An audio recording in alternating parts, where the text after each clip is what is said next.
बांग्लादेश में T20 महिला विश्व कप होना था, लेकिन अब वो नहीं होगा। क्यों नहीं होगा आपको पता है।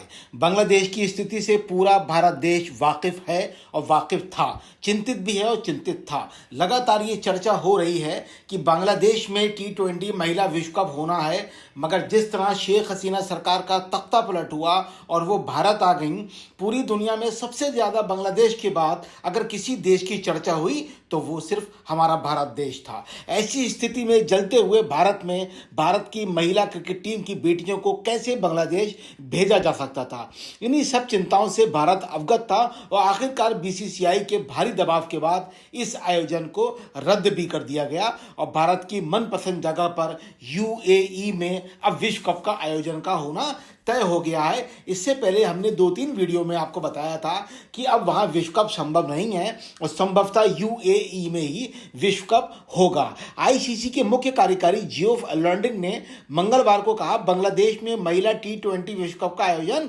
नहीं करना शर्म की बात है, क्योंकि हम जानते हैं बांग्लादेश क्रिकेट बोर्ड एक यादगार आयोजन कर सकता था। वो इस बात से सहमत थे कि वहां पर बहुत अच्छा आयोजन होता। हालांकि उन्होंने ये भी कहा कि बांग्लादेश में हिंसा व अशांति का सीधा उल्लेख नहीं किया। उन्होंने कहा बीसीबी ने T20 विश्व कप को आयोजित करने का हर संभव रास्ता तलाशा, लेकिन इसमें भाग लेने वाले देश कई देशों की यात्रा संबंधी सलाह के कारण ये संभव नहीं हो सकता। कल भी हमने एक वीडियो बनाई थी जिसमें ऑस्ट्रेलिया की कप्तान ने कहा था कि बांग्लादेश जल रहा है, वहां पर मैच खेलना संभव नहीं हो। आईसीसी ने यह भी कहा, हमने बीसीबी यानी बांग्लादेश बोर्ड का मेजबानी अधिकार को बरकरार रखा है। हम निकट भविष्य में बांग्लादेश में आईसीसी के बड़े आयोजन की उम्मीद रखते हैं। बांग्लादेश में शेख हसीना सरकार के जाने के बाद हुई हिंसा में 230 से ज्यादा लोगों की मौत हुई थी। वहां अंतरिम सरकार का गठन किया गया, जिसके मुख्य सलाहकार 84 वर्षीय नोबेल पुरस्कार विजेता मोहम्मद यूनुस को बनाया गया है।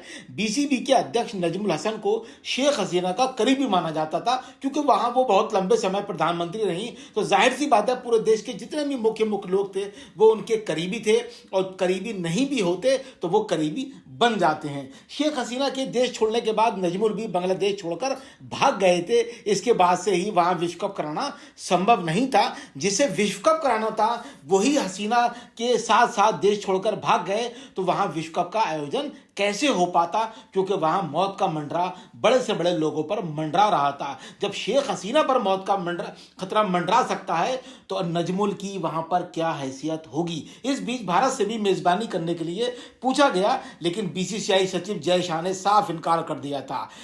उन्होंने कहा कि टूर्नामेंट को स्थानांतरित करने से पहले सभी विकल्पों पर विचार किया गया। श्रीलंका, जिम्बाब्वे द्वारा टूर्नामेंट कराने की पेशकश के लिए उनका आभार जताता हूं। उन्होंने कहा कि हम ये टूर्नामेंट करा सकते हैं, लेकिन सभी विकल्पों को देखने के बाद आखिरकार आईसीसी ने यूएई को चुना। हम आपको पहले ही बता चुके हैं कि भारत शुरू से ही चाहता था कि बांग्लादेश में हमारी बेटियां ना खेलें, वो यूएई भेजना चाहता था और यूएई में ही अब महिला विश्व कप होगा। बीसीबी की ओर से मेजबानी करने के लिए अमीरात बोर्ड का उन्होंने धन्यवाद भी दिया। यूएई एक उपयुक्त स्थल था, क्योंकि दुबई और शारजा दोनों एक दूसरे के करीब स्थित हैं और वहां कार्यक्रम को आयोजित करने में बहुत ज्यादा लागत भी नहीं बढ़ेगी। सभी क्रिकेट प्रेमी इस महिला विश्व कप का अब यूएई में ज्यादा आनंद ले सकेंगे। सबको बधाई, इस उम्मीद के साथ कि भारत की महिला टीम बहुत शानदार तरीके से विश्व कप जीतेगी और भारत का नाम रोशन करेगी। धन्यवाद, थैंक यू।